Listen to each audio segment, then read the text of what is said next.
नमस्कार दोस्तों, exam of हुई यूट्यूब चैनल में आप सभी लोगों का स्वागत है। जैसा कि आप लोगों को विदित है कि हम लोग यूपी पीसीएस 2024 को मद्देनजर रखते हुए विभिन्न संस्थानों के टेस्ट पेपर सॉल्व करवा रहे हैं अपने यूट्यूब चैनल के माध्यम से। तो इसी कड़ी में आज हम लोग ध्येय आईएएस संस्थान द्वारा संचालित यूपी पीसीएस के 14th नंबर जो है टेस्ट पेपर पर चर्चा करने जा रहे हैं। और ये एक फुल लेंथ टेस्ट पेपर है जिसके तहत हम लोग 150 क्वेश्चन सॉल्व करने वाले हैं। साथ ही इसकी व्याख्या को भी हम लोग विस्तार से जानेंगे। तो चलिए शुरू करते हैं आज का test paper number 14 question number 1 के साथ।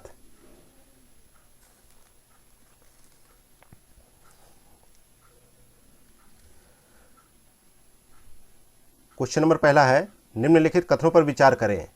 पहला कथन है, all India trade union Congress की स्थापना 1920 ईस्वी में लखनऊ में हुई थी। और दूसरा कथन है, इस संगठन में प्रथम विभाजन 1929 ईस्वी में हुआ। जब इसका अधिवेशन नागपुर में हुआ तो जवाहरलाल नेहरू ने इसकी अध्यक्षता की। तो उपर्युक्त में से कौन से कथन सही है, इसका चयन करना है। दो कथन दिए गए हैं, कौन सा सही है ये आपको बताना है। तो यहाँ पे देखा जाए तो all India trade union Congress की स्थापना 1920 में तो हुई थी, लेकिन जो है ये लखनऊ में नहीं, ये मुंबई में हुई थी। ठीक है, तो यहाँ पे पहला स्टेटमेंट गलत हो गया।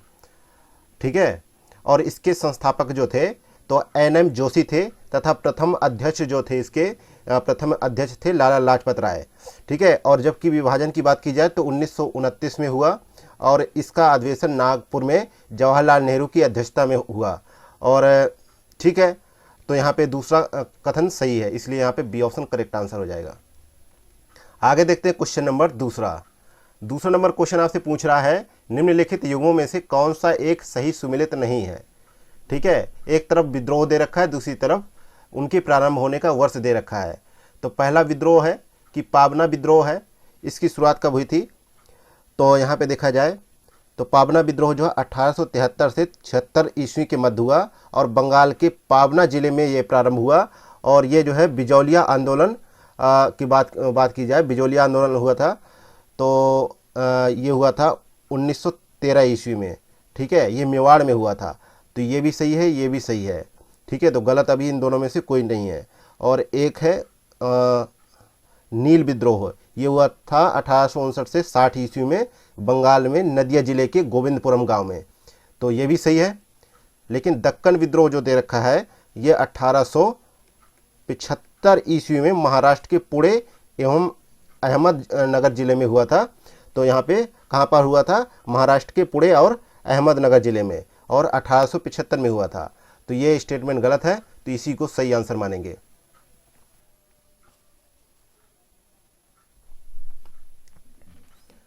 नेक्स्ट है क्वेश्चन नंबर तीसरा, निम्नलिखित घटनाओं पर विचार कीजिए। पहला है क्रिप्स मिशन, दूसरा है भारत छोड़ो आंदोलन, तीसरा है व्यक्तिगत सत्याग्रह और चौथा है अगस्त प्रस्ताव। तो उपरोक्त घटनाओं का सही काल क्रमानुक्रम क्या है। तो यहाँ पे देखा जाए तो क्रिप्स मिशन की बात की जाए तो ये हुआ 1942 ईस्वी को भारत आया। क्रिप्स मिशन 1942 को भारत आया। भारत छोड़ो आंदोलन 9 अगस्त 1942 ईस्वी को प्रारंभ हुआ।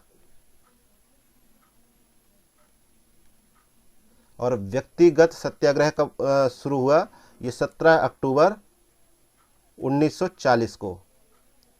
और अगस्त प्रस्ताव जो है 8 अगस्त 1940 को। तो इस प्रकार से यहाँ पे सही आंसर होगा बी ऑप्शन। अगला है क्वेश्चन नंबर 4, निम्नलिखित कथनों में से कौन सा कथन सही नहीं है। तो यहाँ पे देखा जाए डी ऑप्शन सही नहीं है कि थुम्बा में रॉकेट प्रक्षेपण केंद्र की स्थापना 1964 ईस्वी में हुई थी। क्योंकि जो है अंतरिक्ष अनुसंधान को बढ़ावा देने के लिए सन 1962 ईस्वी में थुम्बा जो केरल में पड़ता है वहाँ पे रॉकेट प्रक्षेपण केंद्र की स्थापना की गई थी। ठीक है, बाकी जो है ये सही है, डी ऑप्शन गलत है। नेक्स्ट है क्वेश्चन नंबर 5वां, निम्नलिखित कथनों पर विचार करें।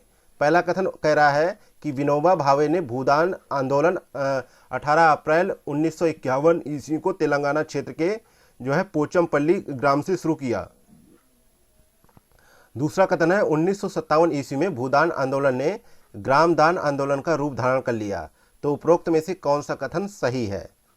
तो यहाँ पे देखा जाए, ठीक है, तो पांचवें में देखा जाए तो यहाँ पे केवल पहला कथन यहाँ पे सही है, लेकिन दूसरा स्टेटमेंट यहाँ पे गलत है, क्योंकि इस आंदोलन ने 1955 ईस्वी के अंत तक जो है ग्राम दान का रूप धारण कर लिया, और जो है ग्राम दान आंदोलन की शुरुआत कहाँ पे हुई थी, उड़ीसा में।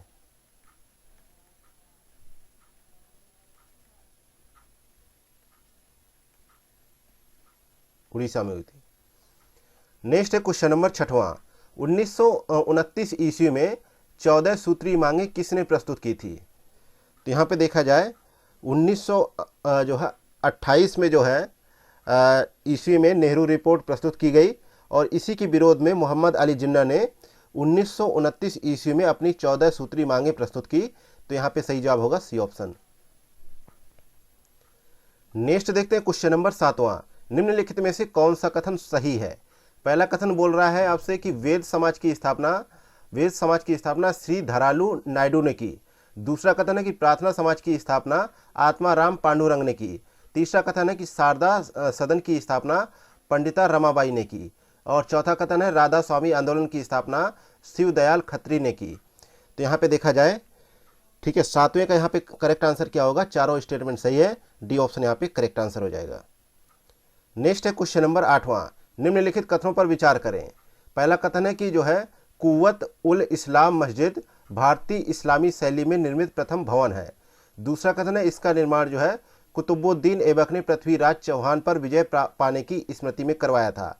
तो उपरोक्त में से कौन सा कथन सही है। ठीक है, तो यहाँ पे 8वें को देखा जाए तो यहाँ पे जो है दोनों कथन सही हो जाएंगे, तो सी ऑप्शन यहाँ पे करेक्ट आंसर हो जाएगा। कुतुबुद्दीन ऐबक ने जो है पृथ्वीराज चौहान पर विजय पाने की स्मृति में करवाया था। इसके अलावा जो है इसके पश्चात जो है इल्तुतमिश और अलाउद्दीन खिलजी ने इसका विस्तार करवाया इस मस्जिद का। ठीक है, आगे बढ़ते हैं, देखते हैं क्वेश्चन नंबर 9वां नंबर क्वेश्चन आपसे पूछना चाह रहा है कि नीचे दो कथन दिए गए हैं, जिनमें से एक को अभिकथन तथा दूसरे को कारण कहा गया है। तो अभिकथन में आपसे पूछ रहा है कि बलबन ने सुल्तान के पद को सीधा ईश्वर से जो है संबंधित करते हुए इसे एक जो है दैवी दायित्व बताया है। इसका कारण बताया गया है कि बलबन स्वयं पर लगे राजहंता के कलंक को धोना चाहता था।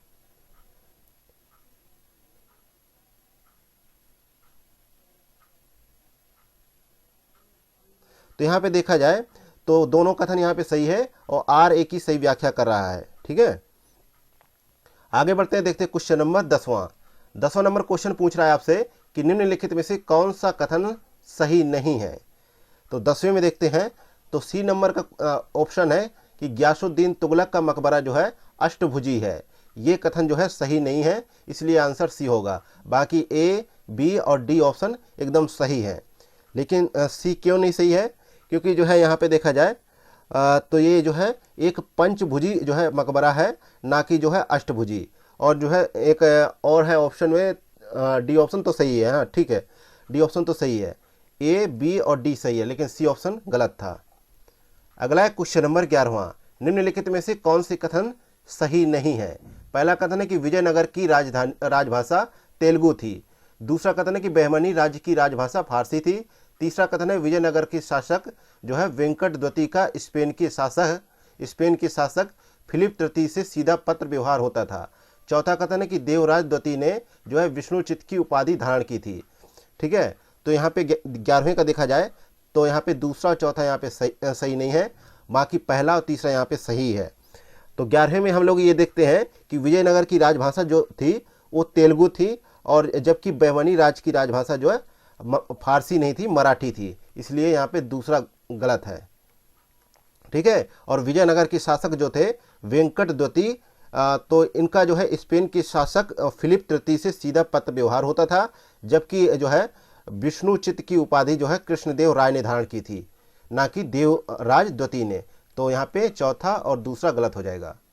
आगे देखते हैं क्वेश्चन नंबर 12वां नंबर क्वेश्चन आपसे पूछना चाह रहा है कि हाल ही में प्रक्षेपित जो है एक्सपोसैट मिशन के संदर्भ में कौन सा कथन सही नहीं है। तो गलत के लिए आपसे पूछा गया है यहाँ पे, तो यहाँ पे आप लोग बताएंगे कि गलत कौन सा है। तो यहाँ पे गलत सी ऑप्शन है कि इससे पूर्व इस तरह का मिशन चीन द्वारा प्रक्षेपित किया गया था। ठीक है, तो यहाँ पे सी ऑप्शन जो है गलत है, क्योंकि जो है इससे पूर्व इस तरह का मिशन जो है अमेरिकी अंतरिक्ष एजेंसी नासा द्वारा प्रक्षेपित किया गया था, और जो है इसलिए यहाँ पे ये कथन गलत हो जाता है। लेकिन ए, बी और डी ऑप्शन सही है। नेक्स्ट है क्वेश्चन नंबर 13वां, हाल ही में खोजे गए नए उपग्रह के कारण कौन सा ऐसा ग्रह है जिसके उपग्रह की संख्या 100 या उससे अधिक हो गई है। तो यहाँ पे देखा जाए 13वें में देखा जाए तो बी ऑप्शन यहाँ पे सही है, शनि। ठीक है, तो यहाँ पे इसके तहत देखा जाए तो 146 कुल ग्रहों की संख्या बढ़कर हो गई है, और देखा जाए तो शनि जो है 100 या उससे अधिक उपग्रह वाला सौर मंडल का पहला ग्रह बन गया है। नेक्स्ट है क्वेश्चन नंबर 14, पुराणों के संदर्भ में निम्न कथनों पर विचार करें। पहला कथन है कि पुराणों के संकलनकर्ता महर्षि लोमहर्ष तथा उनके पुत्र उग्रश्रवा माने जाते हैं। दूसरा कथन है पुराणों की संख्या 18 मानी जाती है। तीसरा कथन है कि मत्स्य पुराण सबसे प्राचीन पुराण है। चौथा कथन है कि पुराणों में प्राचीन राजवंशों का जो है जिक्र हमको यहाँ पे मिलता है। तो यहाँ पे 14 का देखा जाए तो चारों ऑप्शन यहाँ पे सही है, इसलिए डी ऑप्शन राइट आंसर होगा। अगला क्वेश्चन नंबर 15, हाल ही में जारी बुनियादी पशुपालन सांख्यिकी रिपोर्ट 2023 के अनुसार निम्नलिखित में से कौन सा कथन सही नहीं है। तो यहाँ पे देखा जाए तो 15 में जो सही नहीं है, सी ऑप्शन सही नहीं है कि सबसे अधिक मांस उत्पादन जो है बिहार में होता है, ये कथन यहाँ पे सही नहीं है। ये रिपोर्ट जो है गुवाहाटी में जारी की गई, गुवाहाटी असम में, और इस रिपोर्ट के अनुसार जो है दुग्ध उत्पादन में उत्तर प्रदेश का प्रथम स्थान है, और जिसका कुल उत्पादन दूध उत्पादन में हिस्सेदारी लगभग 15.72% है पूरे देश में। दूध उत्पादन में हिस्सेदारी उत्तर प्रदेश की। इसके अलावा अंडा उत्पादन में आंध्र प्रदेश प्रथम पायदान पर है, और ऊन उत्पादन में राजस्थान प्रथम पायदान पर है, जबकि मांस उत्पादन में उत्तर प्रदेश का प्रथम स्थान है, ना कि बिहार का। इसलिए सी ऑप्शन यहाँ पे गलत हो जाएगा। नेक्स्ट क्वेश्चन नंबर 16 है, निम्नलिखित कथनों पर विचार करें। पहला कथन है टीबी एक जीवाणु जनित रोग है। दूसरा कथन है कि वैश्विक टीबी रिपोर्ट 2023 के अनुसार 2022 में विश्व के कुल टीबी के मामलों में 30% भारत में पाए गए। तो उपरोक्त में से कौन सा कथन सही है, ये आपको बताना है। तो यहाँ पे केवल पहला कथन सही है, दूसरा कथन यहाँ पे गलत हो जाता है। जो है हाल ही में जारी वैश्विक टीबी रिपोर्ट 2023 के अनुसार 2022 में विश्व की टीबी के कुल मामलों में भारत में लगभग कितना 30% नहीं 27% मामले पाए गए, इसलिए दूसरा स्टेटमेंट गलत हो जाता है। नेक्स्ट है क्वेश्चन नंबर 17, नीचे कुछ प्राचीन राज्यों की सूची दी गई है, जिनमें से पहला है कौशल, दूसरा है वज्जी, तीसरा है मगध, चौथा है शाक्य। तो यहाँ पे आपको बताना है कि उपरोक्त में से कौन से राज्य जो है, कौन से राज्य प्रशासन की राजतंत्र पद्धति का अनुसरण नहीं करते हैं। राज पद्धति का अनुसरण कौन से राज्य नहीं करते हैं, ये आपको बताना है। तो यहाँ पे देखा जाए तो दूसरा और चौथा वज्जी और शाक्य जो है, ये दोनों 6ठी शताब्दी ईसा पूर्व में गणराज्य थे, जबकि कौशल और मगध जो है राजतंत्र थे। तो यहाँ पे सही ऑप्शन होगा सी ऑप्शन। अगला क्वेश्चन नंबर हम लोग 18 देखते हैं। तो 18 नंबर क्वेश्चन है कि जैन तीर्थंकर पार्श्वनाथ के बारे में निम्न कथनों में से कौन सा कथन सही नहीं है। पहला कथन कह रहा है कि जैन धर्म के 23वें तीर्थंकर थे वे।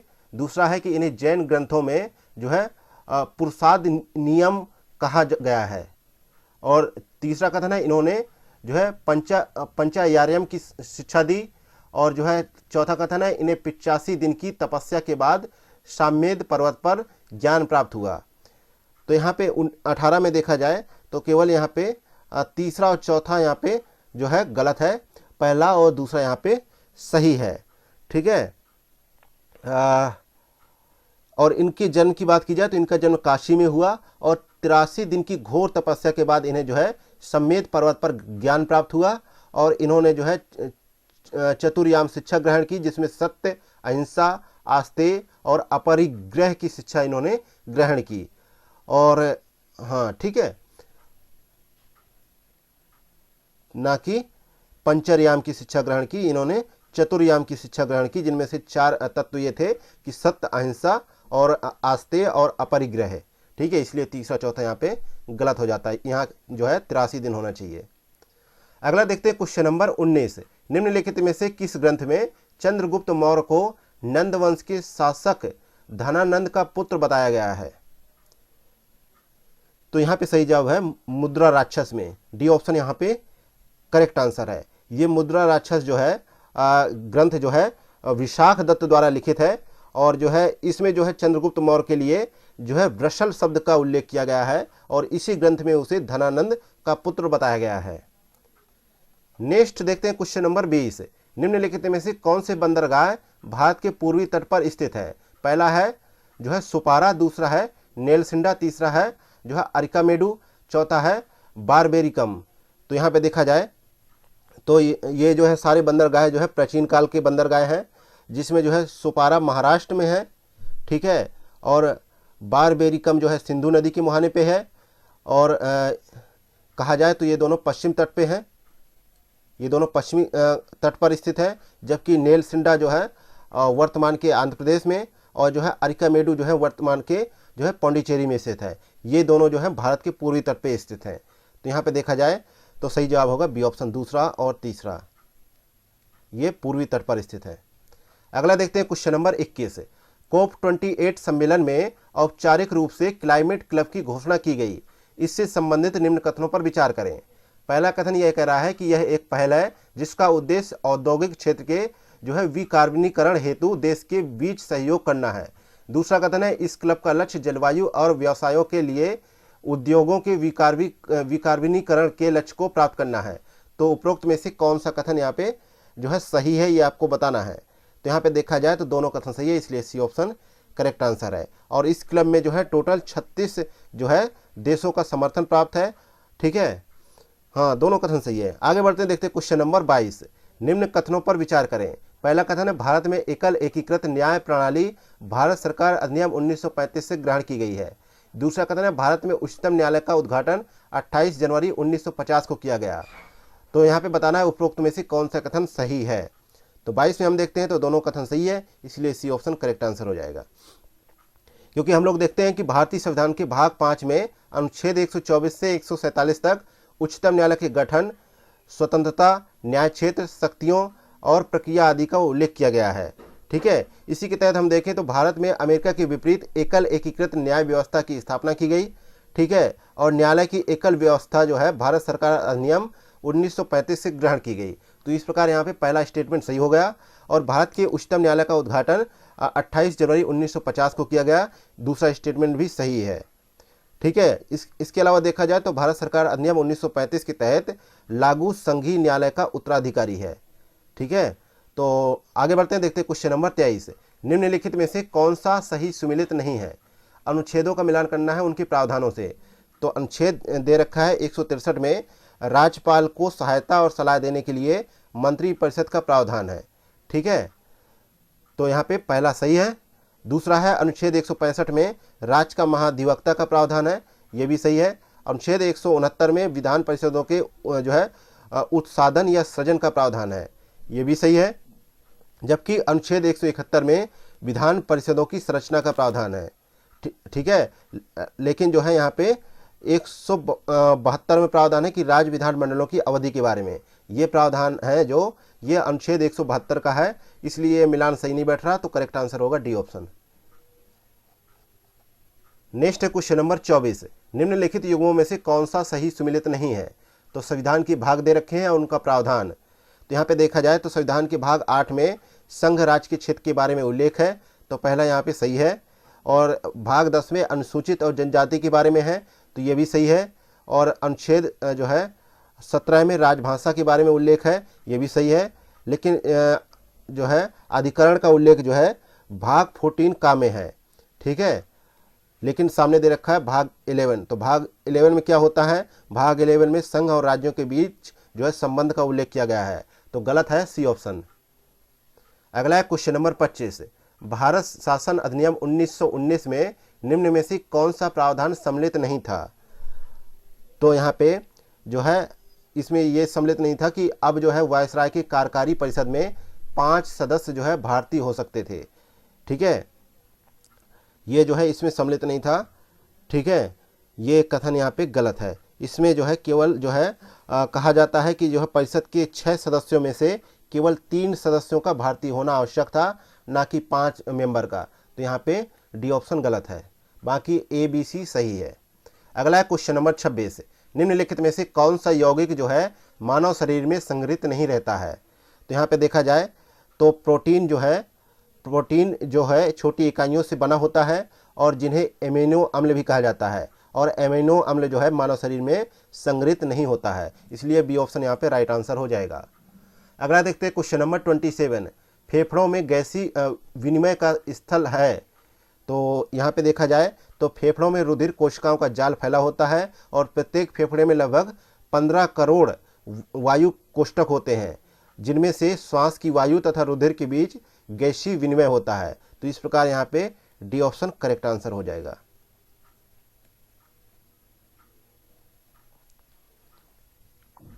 नेक्स्ट है क्वेश्चन नंबर 28, निम्नलिखित में से कहाँ लिम्फोसाइट्स का निर्माण नहीं होता है। तो यहाँ पे 28 में देखें तो मनुष्य के शरीर में प्लीहा, अस्थिमज्जा, थाइमस ग्रंथि आदि में लिम्फोसाइट्स का निर्माण होता है, लेकिन लिम्फोसाइट्स इस प्रकार की श्वेत रक्त कणिकाएं होती हैं जो गश्ती सेल की भांति समस्त शरीर में घूमती रहती हैं। तो यहाँ पे जो है यकृत में इसका निर्माण नहीं होता, तो सी ऑप्शन यहाँ पे करेक्ट आंसर है। अगला है क्वेश्चन नंबर 29, निम्नलिखित में से कौन सा एक जो है मादा हार्मोन नहीं है। तो यहाँ पे जो है एस्ट्रोजन, प्रोजेस्टेरॉन तथा जो है रिलैक्सिन जो है मादा हार्मोन्स है, जबकि जो है टेस्टोस्टेरोन जो है पुरुष हार्मोन है। तो यहाँ पे जो है सी ऑप्शन करेक्ट आंसर हो जाएगा। ये जो है वृषण में स्रावित होता है। नेक्स्ट देखते हैं क्वेश्चन नंबर 30, नीचे दो कथन दिए गए हैं जिनमें से एक को कथन दूसरे को कारण कहा गया है। तो अभी कथन में दिया है कि विटामिन सी शरीर में भंडारित नहीं रह सकता है, इसका कारण है कि विटामिन सी जल में विलय होता है। तो नीचे दिए गए कूट का प्रयोग कर सही उत्तर का चयन करें। तो यहाँ पे जो है 30 में देखें तो केवल जो है ए ऑप्शन यहाँ पे सही है, ए आर दोनों सही है, आर ए की सही व्याख्या कर रहा है, क्योंकि जो है विटामिन सी जो है जल में विलय होता है और जो है यह शीघ्र ही मूत्र के साथ उत्सर्जित हो जाता है तथा हमारे शरीर में भंडारित नहीं रह सकता है। अगला क्वेश्चन नंबर 31, श्वसन क्रिया में वायु के कौन से घटक की मात्रा अपरिवर्तित रहती है। तो यहाँ पे जो है 31 का करेक्ट आंसर है B option nitrogen, B option correct answer है। नेक्स्ट है क्वेश्चन नंबर 32, निम्नलिखित युग्मों में से कौन सा सही सुमेलित है। तो यहाँ पे देखा जाए तो राइबोसोम जो है प्रोटीन फैक्ट्री, और माइटोकॉन्ड्रिया जो है कोशिका का पावर हाउस, और लाइसोसोम जो है आत्मघाती थैली। तो तीनों मिलान सही है, इसलिए डी ऑप्शन करेक्ट आंसर हो जाएगा कि सभी सही सुमेलित है। अगला है क्वेश्चन नंबर 33, निम्नलिखित में से कौन सा एक जो है नाइट्रोजन स्थिरीकरण करने वाले जीव नहीं है। तो यहाँ पे जो है 33 में करेक्ट आंसर होगा सी ऑप्शन, माइकोराइजा जो है नाइट्रोजन स्थिरीकरण करने वाला जीव नहीं है, इसलिए यहाँ पे सी ऑप्शन करेक्ट आंसर है। और माइकोराइजा जो है उच्च वर्गीय पादपों की जड़ों एवं कवकों के बीच जो है सहजीवी संबंध प्रदर्शित करता है। ठीक है। नेक्स्ट है क्वेश्चन नंबर 34, निम्नलिखित युग्मों में से कौन सा सही सुमेलित नहीं है। तो नहीं के लिए पूछा है, तो कांग्रेस के अधिवेशनों का मिलान करना है उनके अध्यक्षों से। तो लखनऊ का अधिवेशन हुआ 1936 में, यहाँ पे अध्यक्षता किसने की, जवाहरलाल नेहरू ने। इलाहाबाद का अधिवेशन हुआ 1910 में, यहाँ पे अधिवेशन की अध्यक्षता किसने की, जो है सर विलियम वेडरबर्न। तो यहाँ पे ये मिलान गलत हो गया, तो यही सही होगा। बाकी मेरठ का जो अधिवेशन हुआ 1946 में, जेबी कृपलानी ने इसकी अध्यक्षता की, और बनारस का अधिवेशन हुआ 1905 में, यहाँ अध्यक्ष थे गोपाल कृष्ण गोखले। अगला देखते हैं क्वेश्चन नंबर 35 नंबर क्वेश्चन आपसे पूछ रहा है, सूची फर्स्ट को सूची सेकंड से सम्मिलित करें तथा नीचे दिए गए कूट का प्रयोग कर सही उत्तर का चुनाव करें। तो कुछ अभिलेख दे रखे हैं, अभिलेखों का मिलान करना है, वे किस शहर में स्थित है। तो इंदौर ताम्रपत्र जो है ये कहाँ पर जो है स्थित है, ये बुलंदशहर में। दूसरे से मिल जाएगा। भीतरी स्तंभ लेख जो है कहाँ पर है, गाजीपुर में, पहले से मिल जाएगा। और काहोम स्तंभ लेख कहाँ पे है, गोरखपुर में, चौथे से। और जो है गढ़वा अभिलेख जो है प्रयागराज में। तो यहाँ पे सी ऑप्शन करेक्ट आंसर हो जाएगा। अगला क्वेश्चन नंबर 36, सूची फर्स्ट को सूची सेकंड से सम्मिलित करें तथा नीचे दिए गए कूट का प्रयोग कर सही उत्तर का चुनाव करें। तो यहाँ पे 36 को देखा जाए तो जो है सूची फर्स्ट में देखा है संधव स्थल, और सूची सेकंड में दे रखा है साक्ष्य। तो आलमगीरपुर दे रखा है, यहाँ पे क्या साक्ष्य मिले हैं, जो है सूती कपड़े की।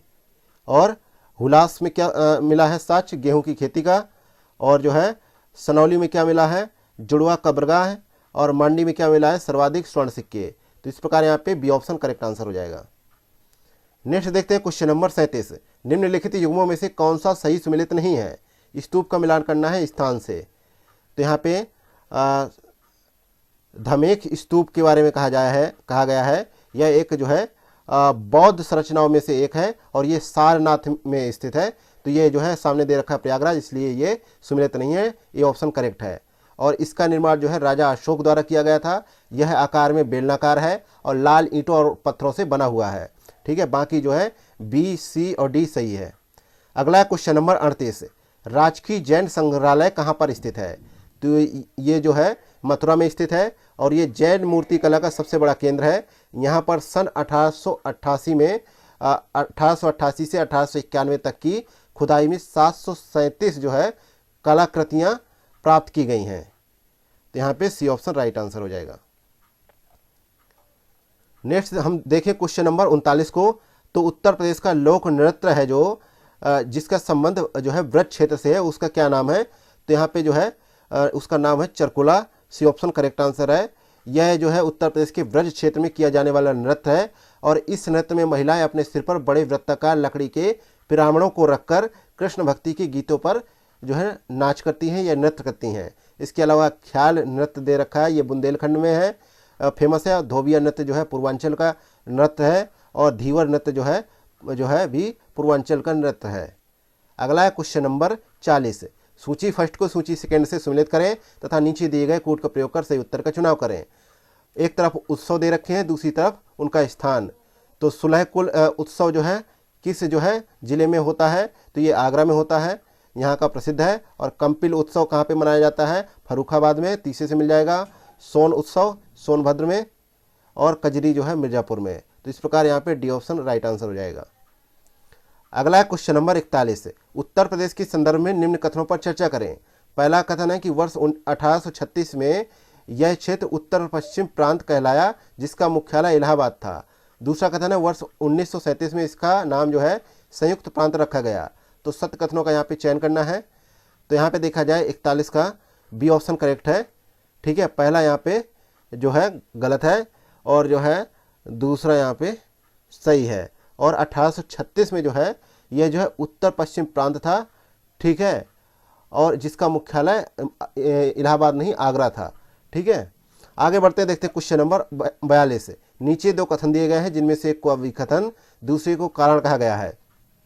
तो अभिकथन में हमसे पूछ रहा है कि सबसे बड़ी विधानसभा उत्तर प्रदेश की 403 सदस्यों की है। इसका कारण है कि राज्य की विधानसभा में 500 से अधिक और 40 से कम सदस्य नहीं होंगे। तो नीचे दिए गए कूट का प्रयोग कर सही उत्तर का चयन करें। तो यहाँ पे देखा जाए अभिकथन ए तो सही है परंतु कारण आर गलत है, इसलिए सी ऑप्शन यहाँ पे करेक्ट आंसर है। क्योंकि अनुच्छेद 170 के अनुसार हम देखें तो प्रत्येक राज्य की विधानसभा में 500 से अधिक और 60 से कम जो है मेंबर नहीं होंगे और सबसे बड़ी विधानसभा जो है उत्तर प्रदेश की है। तो यहाँ पे कारण गलत है, अभिकथन सही है। नेक्स्ट हम क्वेश्चन देखें 43 नंबर। भारत की आवाज़ या तुमती ए हिंद किसे कहा गया है? तो ये जो है 43 में हम देखें तो ये जो है कहा गया है अमीर खुसरो को। बी ऑप्शन करेक्ट आंसर है। और इनकी जन्म की बात करें तो इनका जन्म जो है 1253 ईस्वी में पटियाली कासगंज जिले में हुआ था और ये संगीतकार और कवि थे और इनकी ये रचना तो है ही। और इनका जो है फारसी में उनकी पसंदीदा भाषा थी काव्य रचना के लिए और खुसरो को तुंती ए हिंद भी कहा जाता था। नेक्स्ट है क्वेश्चन नंबर 44। निम्नलिखित अधिनियमों में से किस एक के द्वारा विधवा विवाह को वैध मान लिया गया तथा उससे उत्पन्न बालक को वैध घोषित किया गया? तो यहाँ पे जो है सही जवाब है ए ऑप्शन, हिंदू विधवा पुनर्विवाह अधिनियम 1856 के तहत। और इससे उत्पन्न बालक को वैध घोषित किया गया और यह अधिनियम ईश्वर चंद्र विद्यासागर के प्रयासों से 26 जुलाई जो है 1856 को आया, 1856 को लागू हुआ। नेक्स्ट देखते हैं क्वेश्चन नंबर 45 नंबर क्वेश्चन देखें तो नीचे दो कथन दिए गए जिनमें से एक को अभिकथन तथा दूसरे को कारण कहा गया है। तो अभिकथन में कहा गया है कि मध्यकाल में संगीत पर संस्कृत में लिखी गई अनेक पुस्तकों का फारसी में अनुवाद किया गया। इसका कारण था कि आरंभिक चिश्ती सूफी संत संगीत सभाओं जिन्हें जो है समा कहा जाता था कि शौकीन थे। तो नीचे दिए गए कूट से सही उत्तर का चयन करें। तो यहाँ पे देखा जाए तो दोनों कथन तो सही है परंतु आर एक ही सही व्याख्या नहीं कर रहा है। ठीक है। अगला देखते हैं क्वेश्चन नंबर 46। निम्नलिखित में से कौन सा प्रथम कर्नाटक युद्ध का कारण था? इनमें से कौन सा एक कारण था? तो यहाँ पे जो है कर्नाटक युद्ध हुआ था 1746 से 48 के मध्य, और यह अंग्रेज एवं फ्रांसीसियों के मध्य लड़ा गया। तो यहाँ पे देखा जाए, और यह युद्ध जो है ए ला सापल की संधि से समाप्त हुआ। इस प्रकार यहाँ पे सभी कथन सही है, डी ऑप्शन करेक्ट आंसर है। अगला क्वेश्चन नंबर 47। सूची फर्स्ट को सूची सेकंड से सम्मिलित करें तथा नीचे दिए गए कोड का प्रयोग कर सही उत्तर का चयन करें। एक तरफ नृजाति समूह है, दूसरी तरफ देश है। तो यहाँ पे देखा जाए, यहूदी जो है इजराइल में, और टेडा लीबिया, और बेजा मिस्र, और लूर जो है ईरान। तो इस प्रकार यहाँ पे डी ऑप्शन करेक्ट हो जाएगा। नेक्स्ट है क्वेश्चन नंबर 48। पानीपत के तृतीय युद्ध के समय मराठा पेशवा कौन थे? तो पानीपत का तृतीय युद्ध हुआ था 14 जनवरी 1761 ईस्वी को। अहमद शाह अब्दाली और मराठों के मध्य हुआ था, ठीक है, और इसमें मराठों की हार हुई थी, ये आपको पता होगा। और इस समय मराठा जो है पेशवा बालाजी बाजीराव थे। तो यहाँ पे सही जवाब होगा बी ऑप्शन। नेक्स्ट है क्वेश्चन नंबर 49। विली विली क्या है? तो ये जो है ऑस्ट्रेलिया में आने वाले उष्णकटिबंधीय चक्रवातों को जो है विली विली कहा जाता है, ठीक है। और जनवरी 2015 में 2 उष्णकटिबंधीय चक्रवात, जिनका पहला नाम था मर्सिया, दूसरा था लाम, ये ऑस्ट्रेलिया में एक साथ आए थे। तो यहाँ पे सही जवाब होगा, क्या होगा? C option. अगला है क्वेश्चन नंबर 50। निम्नलिखित युद्धों को उनके कालक्रमानुसार व्यवस्थित कीजिए। पहला है प्रथम आंग्ल मैसूर युद्ध, ये कब हुआ? जो है 1766 से 1769 के ईस्वी के मध्य। प्रथम आंग्ल मराठा युद्ध कब हुआ? 1775 से 1782 ईस्वी के मध्य। और आंग्ल सिख मैसूर युद्ध कब हुआ? प्रथम 1845 से 1846 ईस्वी के मध्य। तो यहाँ पे सी ऑप्शन करेक्ट आंसर हो जाएगा। अगला देखते हैं क्वेश्चन नंबर 51। नीचे 2 कथन दिए गए हैं, जिनमें से एक को अभिकथन, दूसरे को कारण कहा गया है। तो अभिकथन में कहा गया है कि स्वेज नहर बनने से भारत की पश्चिम देशों से दूरी कम हो गई है। इसका कारण है कि स्वेज नहर भूमध्य सागर को लाल सागर से जोड़ती है। तो नीचे दिए गए कोड का प्रयोग कर सही उत्तर का चयन करें। तो यहाँ पे दोनों कथन सही है, और आर एक की सही व्याख्या कर रहा है, इसलिए सी जो है यहाँ पे देखा जाए तो एक ऑप्शन सही है। स्वेज नहर जो है भूमध्य सागर को लाल सागर से जोड़ती है, और यह नहर जो है मिस्र के सिनाई प्रायद्वीप में बनाई गई है, और इसके दक्षिणी सिरे पर जो है तेओफोक बंदरगाह तथा उत्तरी सिरे पर जो है पोर्ट सईद स्थित है, और इसके बन जाने से एशिया और यूरोप के मध्य दूरी कम हो गई है। नेक्स्ट है question number 52। Fall of the Mughal empire किसकी पुस्तक है? तो यह जो है जदुनाथ सरकार की पुस्तक है, ए ऑप्शन करेक्ट है। नेक्स्ट है क्वेश्चन नंबर 53। सूची फर्स्ट को सूची सेकंड से सम्मिलित करें तथा नीचे दिए गए कोड का प्रयोग कर सही उत्तर का चयन करें। तो यहाँ पे नदियों का मिलान करना है बांधों से। तो बेतवा नदी पे कौन सा बांध है? जो है माता टीला।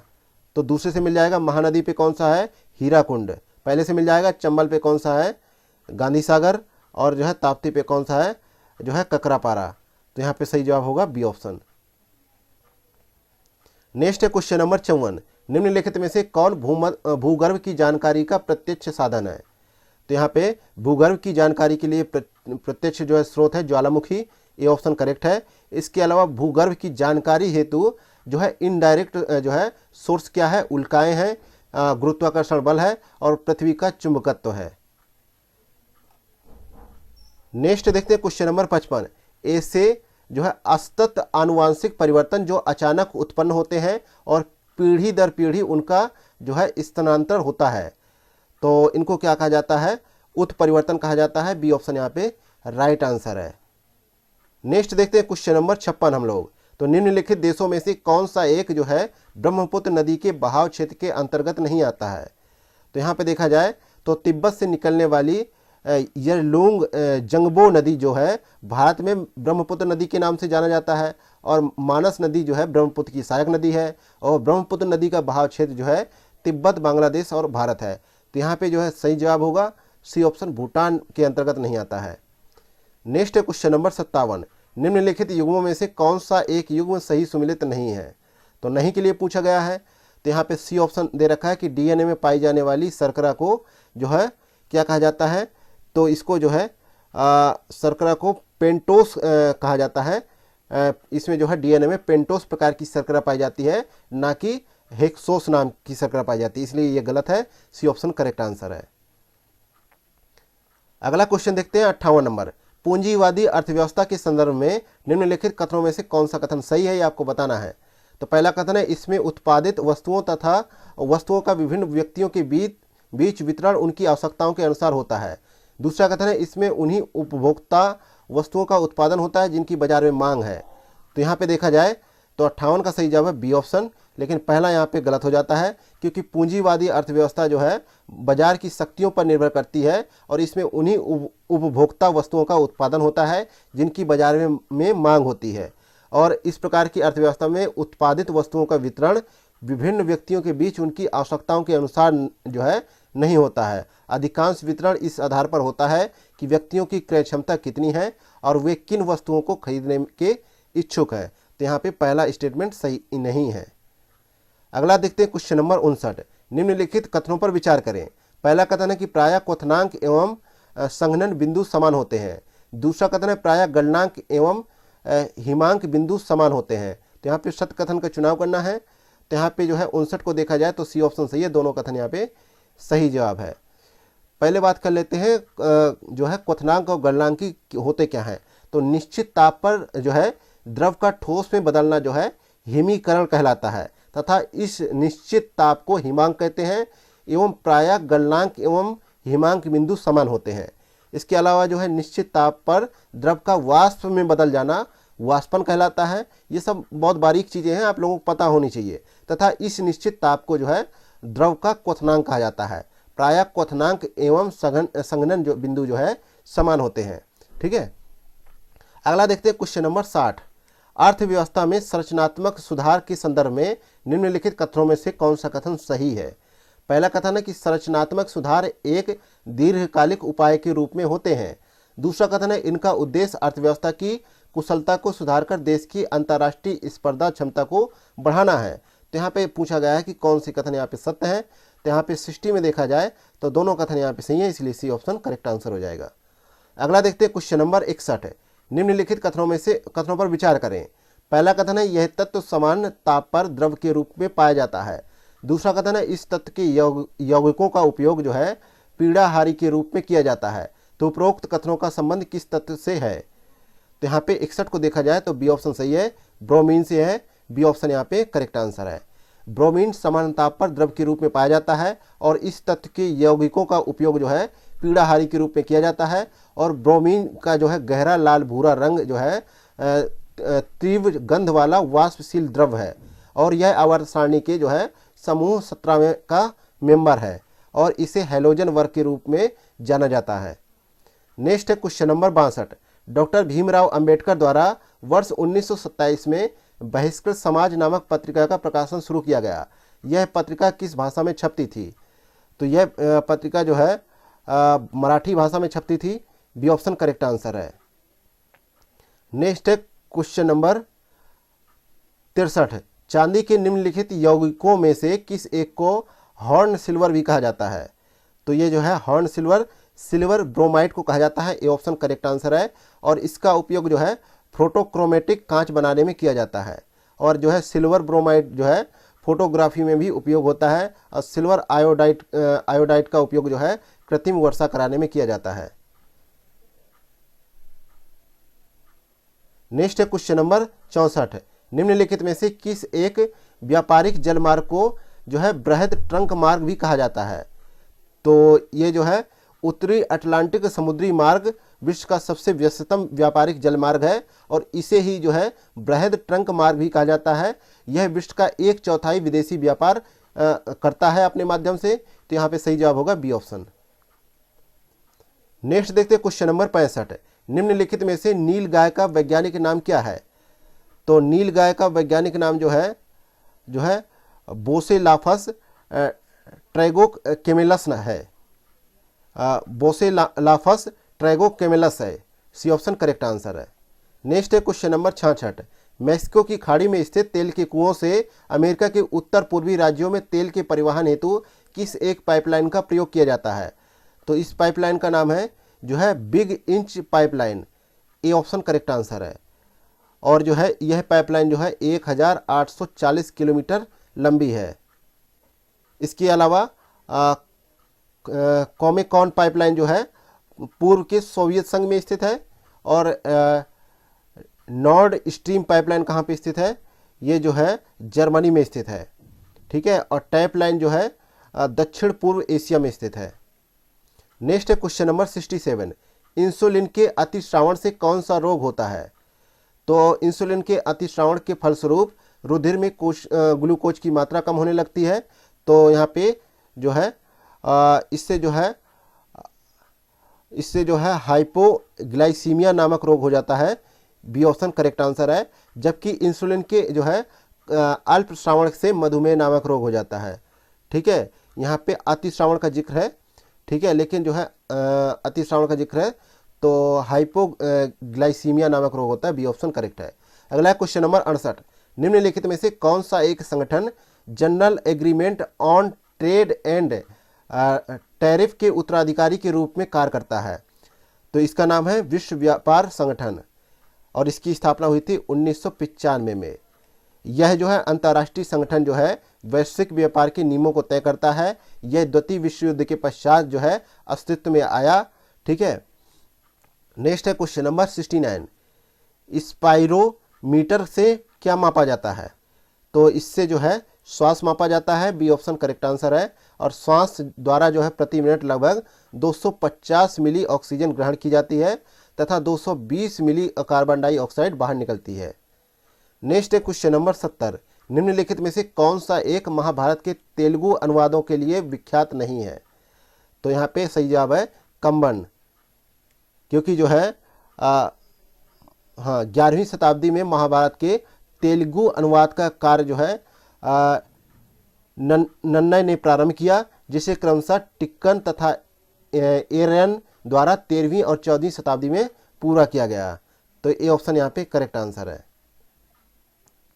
नेक्स्ट है क्वेश्चन नंबर 71। ग्लाइकोलिसिस में किसका निर्माण होता है? तो ग्लाइकोलिसिस जो है कोशिकीय श्वसन की पहली अवस्था है और यहाँ पे जो है ग्लूकोज से जो है पायरुविक अम्ल का निर्माण होता है। सी ऑप्शन करेक्ट आंसर है। नेक्स्ट है क्वेश्चन नंबर 72।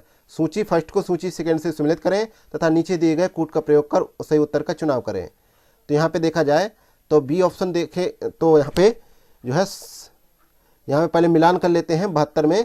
तो जाइलम का जो है सामने होगा जल का परिवहन और मूल रोम का मिलान होगा जल का अवशोषण और फ्लोएम का जो है मिलान होगा भोजन का परिवहन और रंध्र का जो है मिलान होगा वातपोत्सर्जन। तो यहाँ पे बी ऑप्शन करेक्ट आंसर हो जाएगा।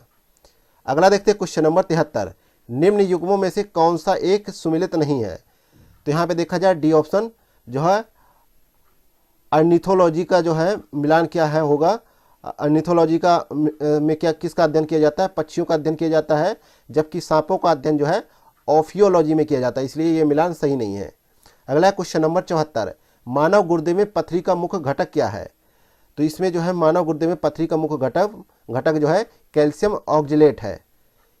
Calcium oxalate A option correct answer है। इसका सूत्र क्या होता है? CaC2O4। नेक्स्ट है क्वेश्चन नंबर 75। निम्नलिखित में से किस एक अनुच्छेद के अंतर्गत केंद्रीय प्रशासनिक अधिकरण के निर्णयों को भारत के सर्वोच्च न्यायालय में चुनौती दी जा सकती है? तो अनुच्छेद 323 का के अंतर्गत दी जा सकती है। तो यहाँ पे ए ऑप्शन करेक्ट आंसर है। ये जो है पंचायतों की संरचना से संबंधित प्रावधान है और जो है ये जो है संघ की राजभाषा से संबंधित प्रावधान है। नेक्स्ट है क्वेश्चन नंबर 76 नंबर क्वेश्चन है। पश्चिम बंगाल एवं बिहार के कुछ भागों में जो है भौम जल स्तर के नीचे होने से निम्नलिखित में से किस एक के संकेंद्रण में वृद्धि हुई है? तो यहाँ पे देखा जाए तो 76 का सही जवाब है ए ऑप्शन आर्सेनिक।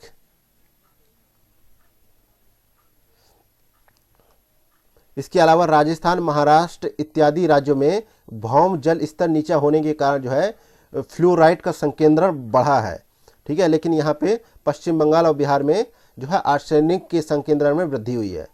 नेक्स्ट है क्वेश्चन नंबर 77, निम्नलिखित मूल कर्तव्यों में से कौन सा एक भारतीय संविधान में वर्णित नहीं है?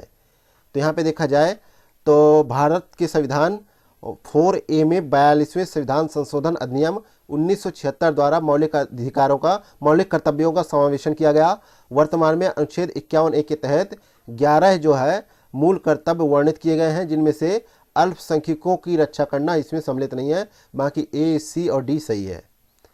नेक्स्ट है क्वेश्चन नंबर 78, औसत आय के संबंध में निम्नलिखित में से कौन सा कथन सही है? पहला कथन है देश की कुल आय को कुल जनसंख्या से भाग देकर निकाली जाती है। दूसरा कथन है औसत आय को प्रति व्यक्ति आय भी कहा जाता है। तो यहाँ पे देखा जाए तो दोनों कथन सही है, इसलिए सी ऑप्शन करेक्ट आंसर है। नेक्स्ट है क्वेश्चन नंबर 79, भारतीय संविधान के भाग 4 में वर्णित प्रावधानों के संबंध में निम्नलिखित कथनों में से कौन सा कथन सत्य है? पहला कथन है इस भाग के प्रावधान किसी भी न्यायालय में अप्रवर्तनीय नहीं है। दूसरा कथन है इस भाग के प्रावधान राष्ट्र के संचालन में मूलभूत है। तो यहाँ पे देखा जाए 79 में तो दोनों कथन सही है, इसलिए सी ऑप्शन करेक्ट आंसर है। भारत के संविधान के भाग जो है 4, जिसके तहत आता है अनुच्छेद 36 से 51, इसके तहत प्रावधान है कि राज्य की नीति निर्देशक तत्वों से संबंधित है ये प्रावधान, और इस भाग के प्रावधान किसी भी न्यायालय द्वारा जो है प्रवर्तनीय नहीं होते हैं, और इस भाग के सिद्धांत जो है राष्ट्र के संचालन में मूलभूत है तथा यह सिद्धांत जो है राज्य के कानून बनाने को भी प्रभावित करते हैं।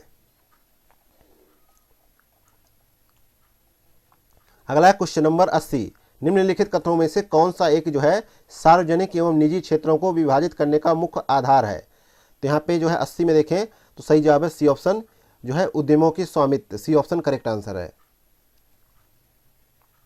अगला है क्वेश्चन नंबर 81, राज्यसभा अनुच्छेद 312 के अंतर्गत अखिल भारतीय सेवा का सृजन कर सकती है। तो अखिल भारतीय सेवा के सृजन का अधिकार जो है राज्यसभा को है, और राज्यसभा जो है अनुच्छेद 312 के अंतर्गत 2/3 बहुमत द्वारा इसका सृजन कर सकता है। तो यहाँ पे सही जवाब है सी ऑप्शन। अगला देखते हैं क्वेश्चन नंबर 82, एक छोटी बारिश की बूंद में कितने कण होते हैं? इसमें जो है 10 की पावर 21 होते हैं।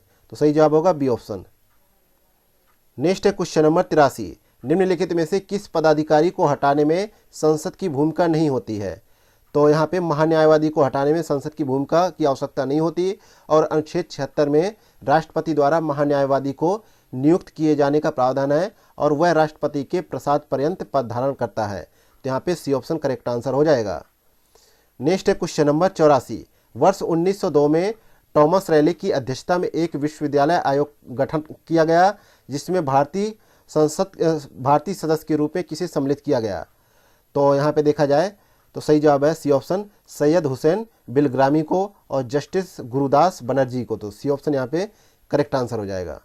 और इस आयोग का उद्देश्य था कि विश्वविद्यालयों की स्थिति की समीक्षा की जाए और उनकी कार्यक्षमता के संबंध में सरकार को सुझाव प्रस्तुत किए जाएं।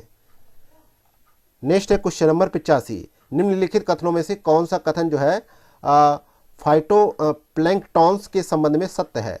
पहला कथन है कि समुद्री खाद्य श्रृंखला में ये मुख्य प्राथमिक उत्पादक होते हैं। दूसरा कथन है कि पृथ्वी के वायुमंडल में उपस्थित ऑक्सीजन की अधिकतम मात्रा के लिए ये उत्तरदायी हैं। तो यहाँ पे दोनों कथन सही है, इसलिए सी ऑप्शन राइट आंसर हो जाएगा। ये जो है प्रकाश संश्लेषण की प्रक्रिया से ऊर्जा जो है प्राप्त करते हैं। नेक्स्ट है क्वेश्चन नंबर 86, निम्नलिखित में से किस संस्था का पूर्व नाम जो है अखिल भारतीय अस्पृश्यता विरोधी लीग था?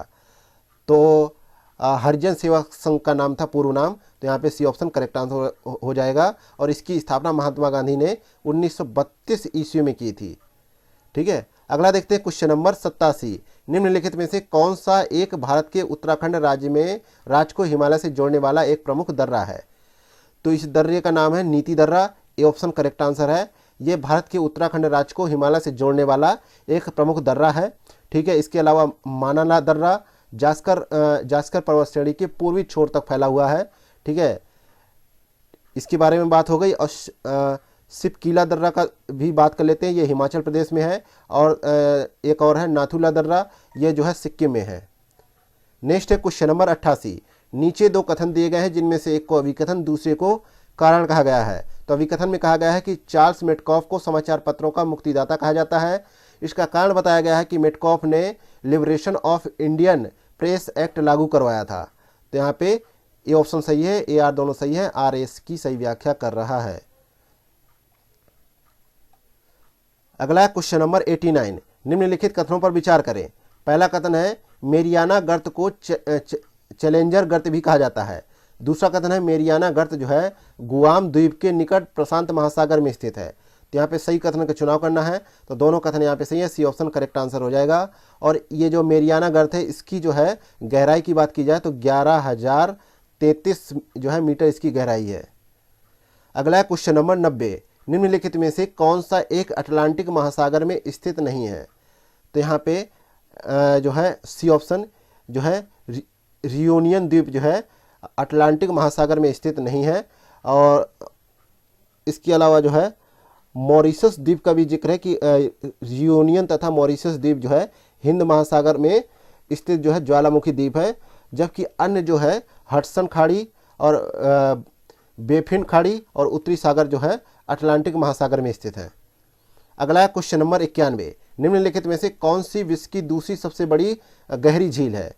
तो ये इस झील का नाम है जो है टंगानिका झील, सी ऑप्शन सही जवाब है। यह विश्व की दूसरी सबसे गहरी झील है और विश्व की सबसे गहरी झील जो है बैकाल झील है जो रूस में है।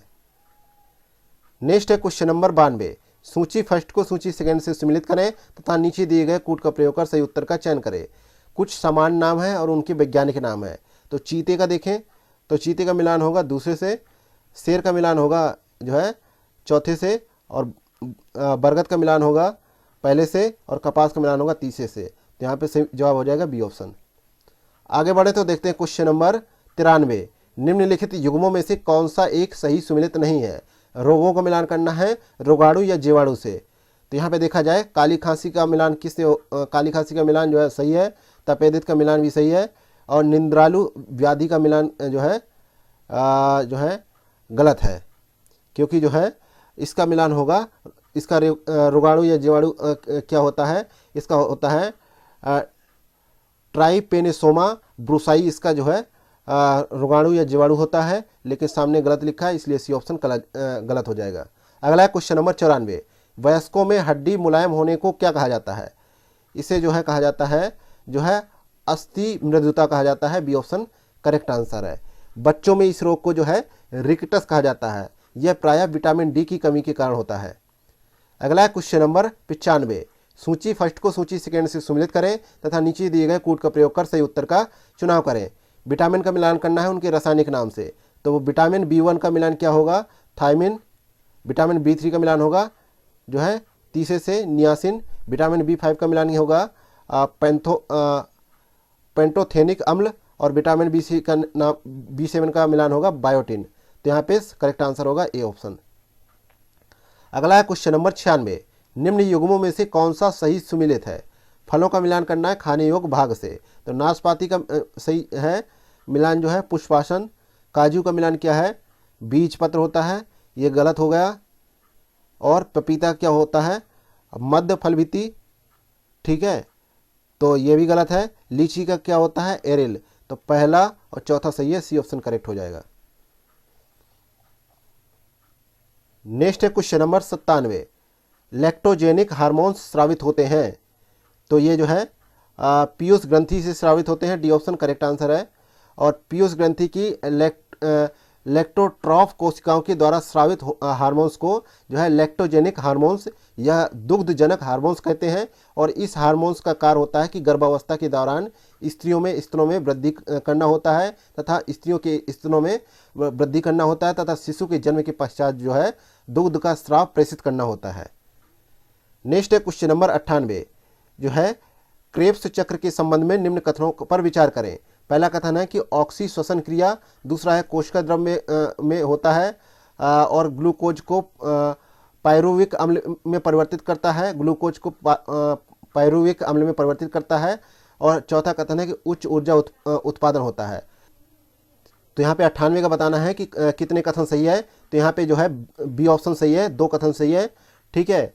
दो कथन कौन से हैं, पहला सही है, ठीक है,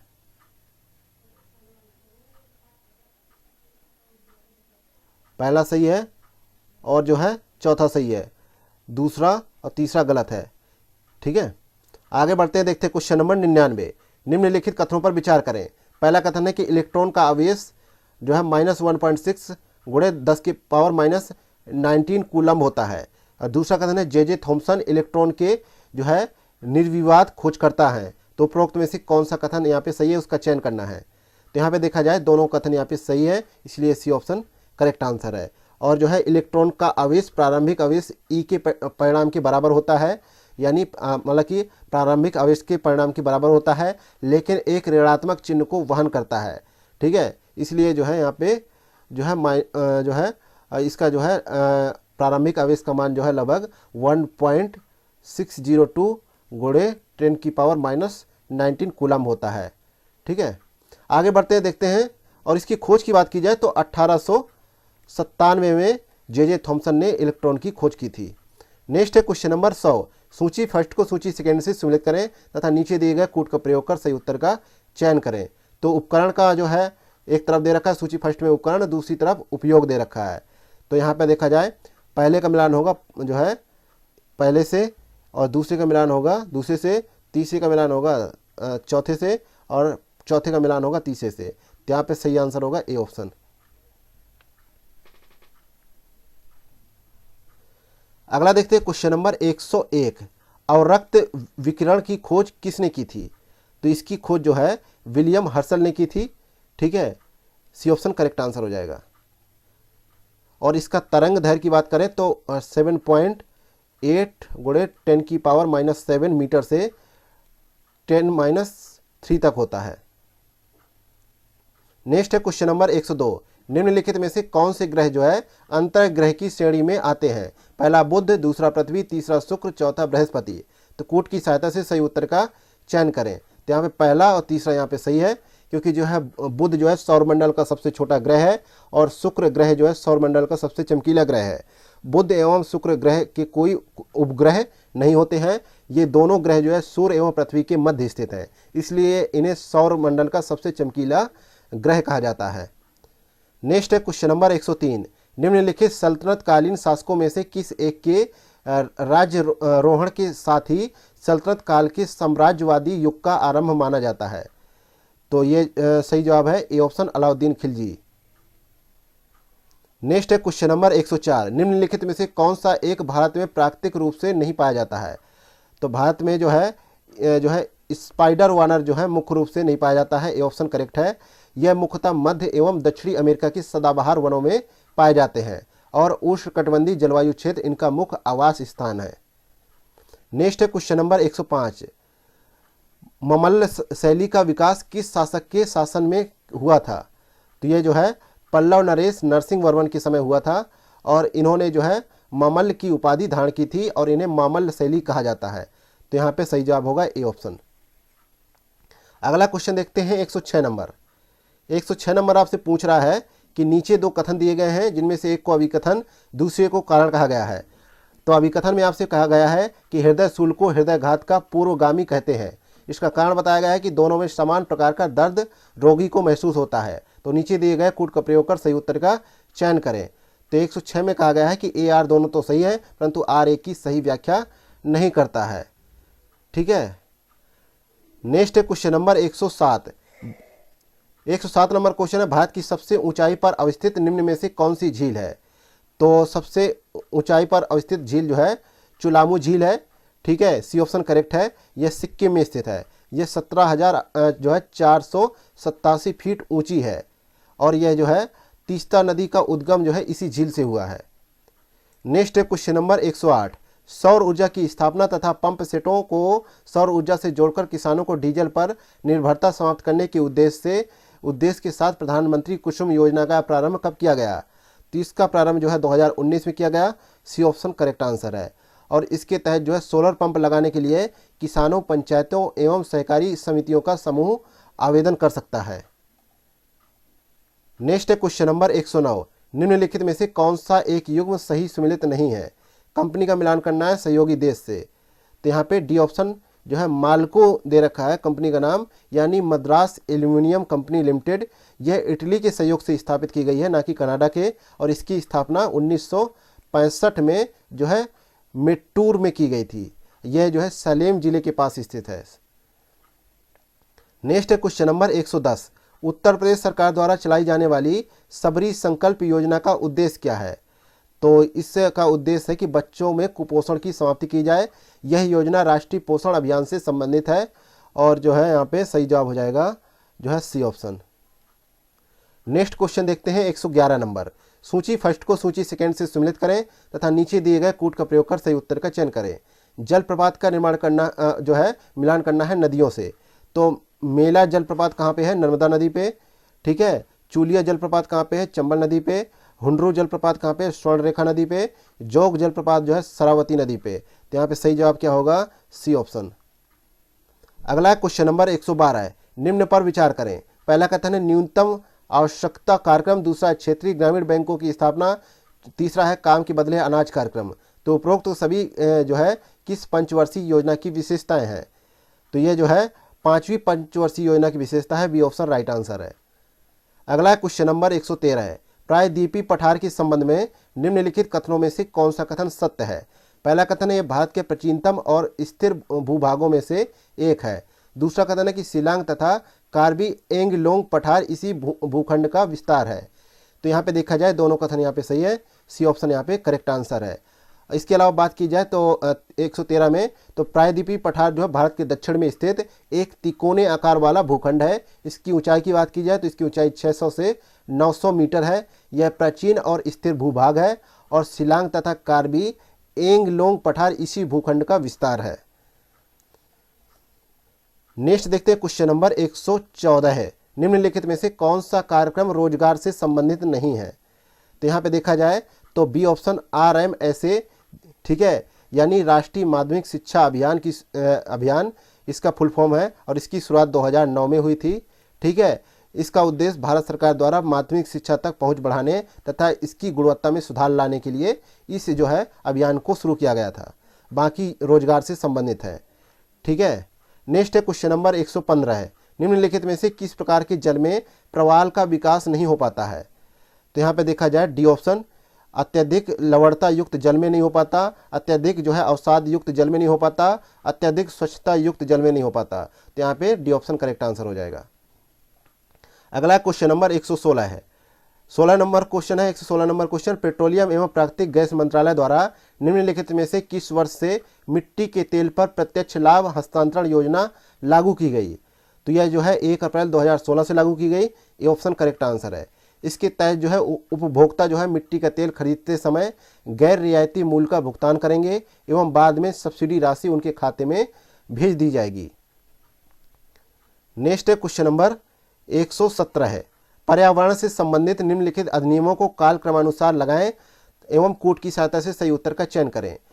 पहला है जैव विविधता अधिनियम, ये 2002 में, और वायु प्रदूषण नियंत्रण तथा रोकथाम अधिनियम ये 1987 में, वन संरक्षण अधिनियम 1980 में, वन्य जीव संरक्षण अधिनियम 1972 में।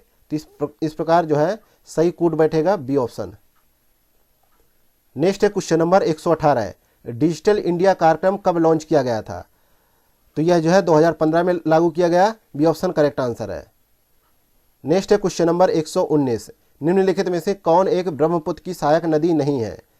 तो ब्रह्मपुत्र नदी जो है मानसरोवर झील के निकट जो है चेमायुंगडुंग ग्लेशियर से निकलती है और इसका अपवाह तंत्र जो है चीन, भारत व बांग्लादेश में है। और दिबांग, लोहित, धनश्री और सुबनश्री, जिया भरेली और पगलादिया और कपिली, मानस इत्यादि जो है इसकी सहायक नदियां हैं, जबकि मंजीरा जो है गोदावरी की सहायक नदी है। तो यहाँ पे डी ऑप्शन करेक्ट है। अगला क्वेश्चन नंबर 120। मुद्रा योजना की किस श्रेणी के तहत 50,000 से 5 लाख रुपए तक का ऋण प्रदान किया जाता है? तो ये इसका नाम है किशोर श्रेणी। बी ऑप्शन करेक्ट आंसर है। और जो है यह योजना 2015 में शुरू की गई थी और यह सरकार द्वारा स्थापित एक वित्तीय संस्थान है। कौन सा? मुद्रा। ठीक है। और इसके अंतर्गत जो है गैर कॉरपोरेट और गैर कृषि या छोटे सूक्ष्म उद्यमों को 10 लाख रुपए तक का ऋण प्रदान किया जाता है। ठीक है। आगे बढ़ते हैं, देखते हैं क्वेश्चन नंबर 121।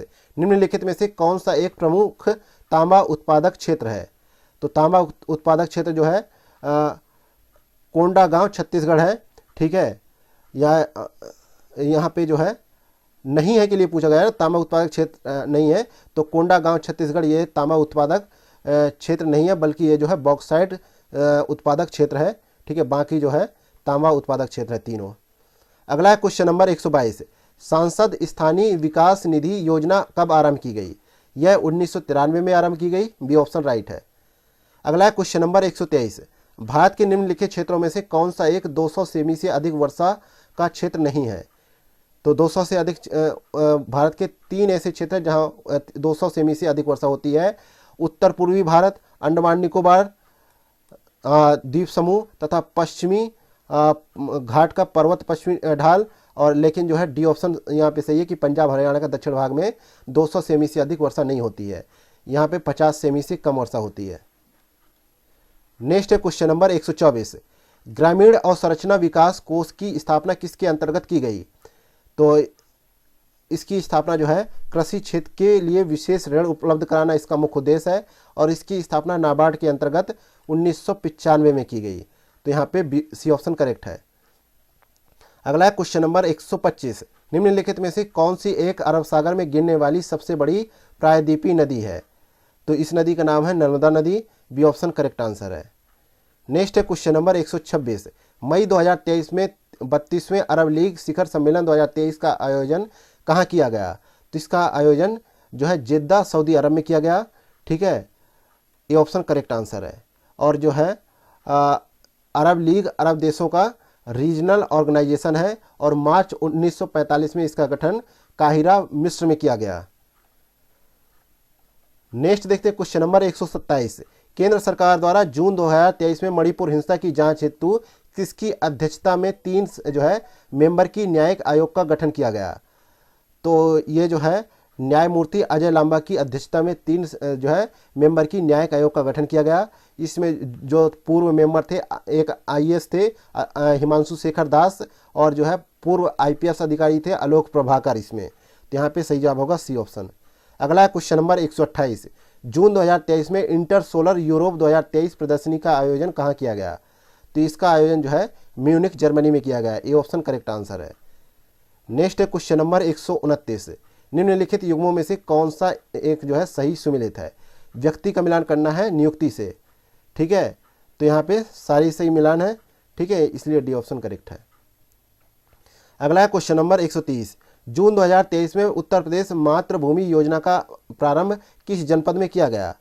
तो यह जो है लखनऊ में किया गया, डी ऑप्शन करेक्ट है। इस योजना के तहत उत्तर प्रदेश के सभी मूल निवासी अपने गांव या क्षेत्र का विकास करने में सहभागी बन सकते हैं।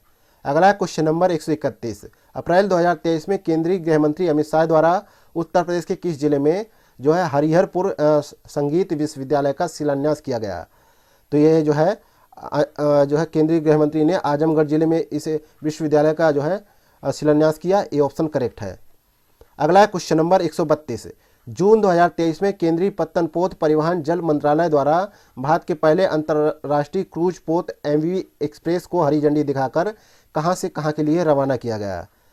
तो ये जो है चेन्नई से श्रीलंका भेजा गया, बी ऑप्शन करेक्ट है। अगला है क्वेश्चन नंबर 133, मई 2023 में निम्नलिखित में से कौन भारत का पहला स्वदेशी विमान वाहक पोत बना? तो इसका नाम है INS विक्रांत, तो यहाँ पे ए ऑप्शन करेक्ट आंसर है। नेक्स्ट है क्वेश्चन नंबर 134, अप्रैल 2023 में प्रधानमंत्री मोदी द्वारा international big cats alliance launch किया गया। यह अलायंस विश्व के कितने प्रमुख बिग कैट्स के संरक्षण एवं सुरक्षा पर ध्यान देगा? तो यह जो है 7 प्रमुख बिग कैट्स के संरक्षण तथा सुरक्षा पर ध्यान देगा। इसमें जो है शेर, बाघ, तेंदुआ, हेम तेंदुआ, प्यूमा, जगुआर और चीता सम्मिलित है, तो यहाँ पे बी ऑप्शन करेक्ट है। नेक्स्ट है क्वेश्चन नंबर 135, 1 अप्रैल 2023 को निम्नलिखित में से किस परियोजना के 50 वर्ष पूर्ण हुए हैं? तो यहाँ पे प्रोजेक्ट टाइगर के 50 वर्ष पूर्ण हुए हैं, एक ए ऑप्शन करेक्ट है। 1 अप्रैल 1973 को बाघ संरक्षण को बढ़ावा देने के लिए इसको शुरू किया गया था। नेक्स्ट है क्वेश्चन नंबर 136, जून 2023 में विश्व स्वास्थ्य संगठन द्वारा किस मध्य अमेरिकी देश को मलेरिया मुक्त घोषित किया गया है? तो ये जो है अमेरिका देश है बेलीज, ये ऑप्शन करेक्ट आंसर है। नेक्स्ट है क्वेश्चन नंबर 137, मई 2023 में जर्मनी में आयोजित अंतर्राष्ट्रीय सुपर जो है कंप्यूटिंग सम्मेलन में दुनिया के शीर्ष 500 सुपर कंप्यूटिंग सूची में भारत को किस सुपर कंप्यूटर को 75वां स्थान प्राप्त हुआ है? तो इसका नाम है Airavat. B option correct answer है। यह जो है एरावत जो है CDAC पुणे में स्थापित AI आधारित सुपर कंप्यूटर है। नेक्स्ट है क्वेश्चन नंबर 138। विश्व आर्थिक मंच द्वारा जून 2023 में जारी लैंगिक अंतराल रिपोर्ट 2023 के संबंध में निम्नलिखित कथनों पर विचार करें। पहला कथन है इस सूची में शीर्ष स्थान पर आइसलैंड है और भारत इस सूची में 127वें स्थान पर है। तो यहाँ पे दोनों कथन सही है, सी ऑप्शन करेक्ट हो जाएगा। अगला है क्वेश्चन नंबर 139। मई 2023 में टाटा समूह के अध्यक्ष जो है एस चंद्रशेखरन को किस देश के सर्वोच्च नागरिक सम्मान सिविलियर डे ला लाजेन डी होनूर से सम्मानित किया गया है? तो ये सम्मान जो है फ्रांस का है, सी ऑप्शन करेक्ट आंसर है। नेक्स्ट है क्वेश्चन नंबर 140। अप्रैल 2023 में प्रधानमंत्री मोदी की अध्यक्षता में केंद्रीय मंत्रिमंडल ने राष्ट्रीय क्वांटम मिशन को मंजूरी प्रदान की। इस मिशन की अवधि क्या है? 2023-24 से 2030-31, सी ऑप्शन करेक्ट है। अगला है क्वेश्चन नंबर 141। मई 2023 में निम्नलिखित में से कौन सा राज्य जो है रोबोटिक्स फ्रेमवर्क की घोषणा करने वाला भारत का पहला राज्य बना है? तो ये राज्य है Telangana, C option correct answer है। अगला है क्वेश्चन नंबर 142। अप्रैल 2023 में प्रधानमंत्री मोदी द्वारा भारत के पहले डिजिटल विज्ञान पार्क की आधारशिला कहाँ रखी गई? तो इसकी आधारशिला जो है तिरुवनंतपुरम में रखी गई, डी ऑप्शन करेक्ट है। नेक्स्ट है क्वेश्चन नंबर 143। अप्रैल 2023 में प्रसिद्ध अमेरिकी पत्रिका फोर्ब्स द्वारा विश्व के अरबपतियों की सूची जारी की गई। इस सूची में निम्न में से किस महिला को सबसे अमीर भारतीय महिला अरबपति के रूप में स्थान मिला है? तो इनका नाम है सवित्री जिंदल। ठीक है, Savitri Jindal, C option correct है। अगला देखते हैं क्वेश्चन नंबर 144। जून 2023 में निम्नलिखित में से कौन भारत का शीर्ष इलेक्ट्रॉनिक्स निर्यातक राज्य बना है? यह राज्य है तमिलनाडु, बी ऑप्शन करेक्ट है। अगला है क्वेश्चन नंबर 145। जून 2023 में आए चक्रवात बिपरजॉय के संबंध में निम्नलिखित कथनों पर विचार करें। पहला कथन है कि अरब सागर में उत्पन्न होने वाला यह पहला चक्रवाती तूफान था। दूसरा कथन है इस चक्रवात का नाम बांग्लादेश द्वारा सुझाया गया था। तो उपरोक्त में से कौन सा कथन यहाँ पे सही है? तो यहाँ पे सी ऑप्शन सही जवाब हो जाएगा, दोनों कथन सही है। अगला है क्वेश्चन नंबर 146। अप्रैल 2023 में फिनलैंड नाटो का सदस्य बनने वाला है। कौन सा सदस्य बनेगा? तो यह जो है 30वां मेंबर बनेगा, ये ऑप्शन करेक्ट है। अगला है क्वेश्चन नंबर 147। अप्रैल 2023 में टाइम पत्रिका द्वारा जारी विश्व के 100 सबसे प्रभावशाली व्यक्तियों में से भारत के 2 व्यक्ति शाहरुख खान एवं SM राजमौली को शामिल किया गया है। इन्हें इस सूची में किस श्रेणी के अंतर्गत शामिल किया गया है? तो इन्हें जो है आइकॉन एवं मार्गदर्शक के रूप में शामिल किया गया है, डी ऑप्शन करेक्ट आंसर है। नेक्स्ट है क्वेश्चन नंबर 148। मई 2023 में जारी विश्व प्रेस स्वतंत्रता सूचकांक के 21वें संस्करण में भारत किस पायदान पर रहा है? तो भारत 161वें पायदान पर रहा है, जबकि नॉर्वे पहले पायदान पर। अगला है क्वेश्चन नंबर 149। मई 2023 में किस देश के लोगों के लिए आपदा सहायता प्रदान करने हेतु ऑपरेशन करुणा का प्रारंभ भारत सरकार द्वारा किया गया? तो यहाँ पे सही जवाब है Myanmar, B option correct answer है। अगला है क्वेश्चन नंबर जो है 150। जून 2023 में किस देश की पहली आधिकारिक राजकीय यात्रा के दौरान प्रधानमंत्री मोदी ने जो है आर्टेमिस समझौते पर हस्ताक्षर किए? तो ये जो है सही जवाब है बी ऑप्शन, अमेरिका के साथ समझौता किया गया, बी ऑप्शन करेक्ट आंसर है। ठीक है, और जो है 21 जून 2023 को भारत जो है आर्टेमिस समझौते पर हस्ताक्षर करने वाला विश्व का 27वां देश बना है।